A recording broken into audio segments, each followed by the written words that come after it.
নমস্কার বন্ধুরা, আমি ছন্দা। আমার আরও একটি নতুন ব্লগে তোমাদেরকে অনেক অনেক অনেক স্বাগত জানাচ্ছি। তো বন্ধুরা, পুরো ভিডিওটা দেখো।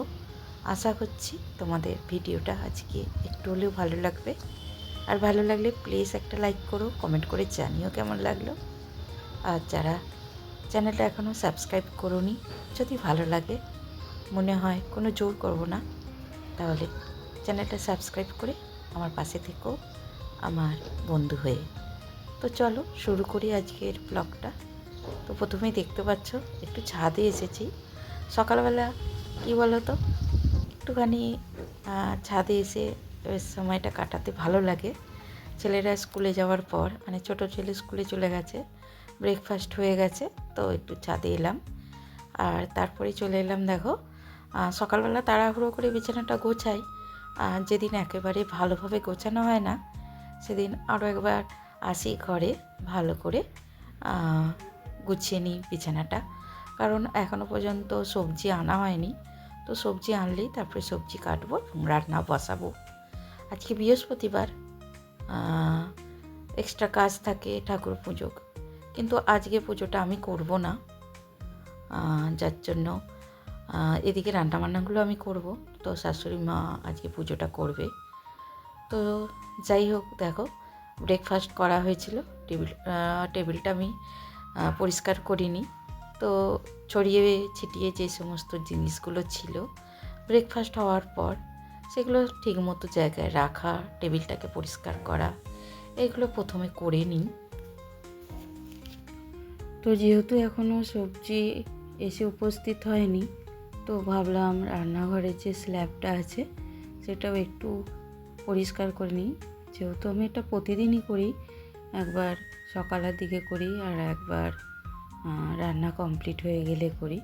তো হাতে সময় ছিল, ভাবলাম কাজটা এগিয়েই রাখি, পরিষ্কার করে রাখি। বাসন যে কটা আছে সে কটা, মানে সকালের ওই যে টিফিন হলো সেসব বাসন তো একটু হয়, তো এক ঝোঁক বাসন হয়েছিল, সেগুলোকে মেজে তুলে উঠিয়ে নিয়ে এই দেখো চাল ধুয়ে, বাসনগুলো মাজা ছিল সেগুলোকে তুলে রাখলাম, চালটাও ধুয়ে নিলাম, নিয়ে এই তো ভাত বসিয়ে দিলাম।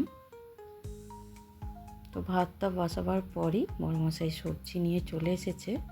তো সবজি কাটাকাটি করে এখানে দেখো বেগুন কেটেছি ভাজবো বলে। আর শাশুড়ি মার মুখে একটু ঘা হয়েছে, তো একদম ঝাল খেতে পারছে না, তো বললো একটু ডাল আর বেগুন ভাজা করবি, আলু ভাতে দিবি, শিম ভাতে দিবি, তো সেটাই ভাত খাবো। তো ওই জন্যই আর কি একটু বেগুন ভেজে নিচ্ছি, আর এখানে মুগের ডাল বসাচ্ছি। আর মুগের ডালটা আগে একটু ভেজে নিলে শুকনো করাতে তো ভালো হয়, বেশ সুগন্ধটা ভালো থাকে ডালের। তো কড়ার মধ্যে আমি জল দিয়ে আর একটু নেড়ে চেড়ে ধুয়ে জলটা ফেলে দেব, দিয়ে ডালটাকে সেদ্ধ করতে দেব। আর এদিকে দেখো ভাত ফুটে উঠেছে, কটা ঢ্যাঁড়স এনেছিল, কটা ঢ্যাঁড়স ভাতেও দিয়ে দিয়েছি, নাহলে তরকারিতে একদম খেতে পাচ্ছে না। তো সেই জন্য ঢ্যাঁড়স ভাতে শিম, আর এই দেখো সকালের একটু গাজর ফুলকপি আলু দিয়ে ভেজেছিলাম সেটাও আছে, বেগুন ভাজাও কমপ্লিট হয়ে গেছে, মানে ভাতও প্রায় হয়ে এসেছে, ডাল বসিয়ে দিয়েছি আর ফুলকপিগুলোকে কেটে একটু ভাপাতে দিয়েছি। আর এদিকে আলু কাটা হয়ে গেছে, শিমগুলোকে ছোট ছোট কেটেছি। আজকে শিমটা অন্যরকম, ওই যে মাখন শিম না কি বলে সেটা এনেছে, তো প্রেসারে এটা সিটি মেরে নেব। তো দেখো সবজি কাটাকাটি কমপ্লিট, এবার আমি রেডি করছি যা যা রান্না হবে তার মশলা। তো মশলা করার পর এদিকে দেখো ভাতের ফ্যানটা ফেলতে দিলাম, দিয়ে যে ভাত হয়েছিল গ্যাসটা, সঙ্গরি গ্যাসটা একটু মুছে নিই। এটা কিন্তু আমরা করি, যেহেতু ভাত হয় সঙ্গরিটা রাখি না, সেটা মুছে নিই। এদিকে ডালটাও চেক করছিলাম যে লবণ হয়েছে কিনা, তো শাশুড়ি মা বললো একটু লবণ দিয়ে সেদ্ধ করে আমার জন্য তুলে তারপর তোরা যা মশলা দেবার দিবি। তো যাই হোক বন্ধুরা, শাশুড়িমার ওখানে একটু ডাল তুলে রেখেছি ঝাল মশলা ছাড়াই। তারপরে দেখো আমাদের ডালটার জন্য মশলা করে নিয়েছিলাম, ডাল করলাম।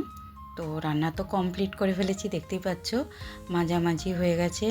এবার একটু পোঁচাপুচির কাজ চলছে, সমস্ত এই যে দুধারের জানালাগুলো দেখছো, তারপরে রান্নার স্ল্যাব, সমস্তটা, মানে গ্যাস রাখা হয় যেখানটা, গ্যাস ওভেন সমস্ত মেজে গুছিয়ে নিয়েছি।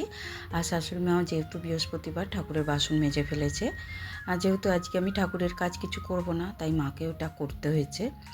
আর এদিকে দেখো এবার পুরো বাড়িটা আমি মুছবো, মানে উপর নিচে আর এই দালান বা হল যাই বলো না কেন, এইগুলো মুছে নিচ্ছি।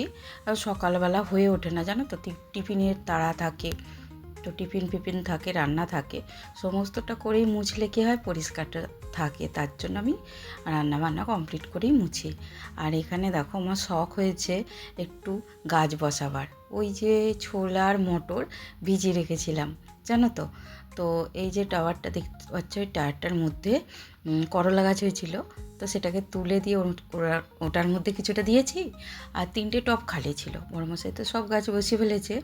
আর ওই টবের মধ্যেই আমি মাটিটাকে ভালো করে খুঁড়ে নিয়ে দিয়ে দিয়েছি দেখো। দিয়ে এবার উপর থেকে অল্প অল্প করে জল ছিটিয়ে দিচ্ছি, যাতে তাড়াতাড়ি করে গাছটা বেরিয়ে যায়। আর যেহেতু ওখানে জল দিচ্ছিলাম বলে ভাবলাম তাহলে যে গাছগুলো একদমই জল নেই সেগুলোতে জল দিয়ে দিই অল্প অল্প করে। তো সেগুলোতেও দিলাম, বাকি যেগুলো একটু ভিজেছিল সেগুলোতে একদম সামান্য করে ছড়িয়ে দিলাম, যাতে আজকে আর বড়মশাইকে চাপ নিতে হবে না, আর কাজটা কমপ্লিট হয়ে যাবে। আর রোদেতে বেশ ভালোই লাগছিলো, ছাদে এসে যখনই গাছগুলোকে দেখি না, বেশ এখন মনটা বেশ ফ্রেশ হয়ে যায়, ভালোও লাগে সময়টা দিতে আর কি। তো যখন সময় পাই আমিও চেষ্টা করি। দেখো এবার স্নান টান করে বেরিয়েছি, দেখতে পাচ্ছ 1:30 বাজে। তো মায়ের সেবা দিয়ে ওখানে কমপ্লিট হয়ে গেছে, এখানে আমি স্নান টান করেছি। যেহেতু এই গাছগুলো বসাতে এলাম, গাছে জল দিলাম, অনেকটাই সময় এদিকটায় লেগে গেল, তাই জন্যই দেরি হয়ে গেল। স্নান টান করে যে কটা জামা কাপড় ছিল কেচে ধুয়ে নিলাম। আর ওই যে সিম সেদ্ধ করেছিলাম, কি মাখন সিম এনেছিল জানো তো, ওটা আমি প্রেসারে সিটি দিয়েছি, কিন্তু এই যে কত খোলা দেখো, সেটাই বড়মশাইকে বলছিলাম কেন এরকম খোলা। আমাদের যে নর্মাল সিমগুলো খাই একটা শিরের খালি থাকে, শির ব্যাপারটা থাকে, এতে পুরো আঁশ খোলার মতো উঠছিল। তো যাই হোক অনেকক্ষণ টাইম নিয়ে সিম আলুটা মুলে নিলাম, সাথে ঢ্যাঁড়স মুলে নিলাম। এই যে রান্নাগুলোকে তোমাদেরকে আবারও দেখিয়ে দিচ্ছি আর কি, দেখানো হয়নি বলে, যে মুগের ডাল ভাজাভাজি আর এই ফুলকপি। আর শীতকাল মানেই তো এখন ফুল দমে ফুলকপি আর বাঁধাকপি, এটাই বেশিরভাগ হয়ে থাকে। তো যাই হোক অনেকটা বেলা হলো, আমাদের একটু বেলা হয়ে যায়, 2টোর পরই খেতে বসি আমরা। তো চলো খাওয়া দাওয়া করে নিই। আর ব্লগটা তাহলে এই পর্যন্তই রাখছি। আবারও বলছি, ভালো লাগলে প্লিজ পাশে থেকো, সাপোর্ট করো, চ্যানেলটা সাবস্ক্রাইব করে দিও। দেখা হবে আবারও নতুন ভিডিওর সাথে। ততক্ষণের জন্য সকলে খুব ভালো থেকো, সুস্থ থেকো, টাটা।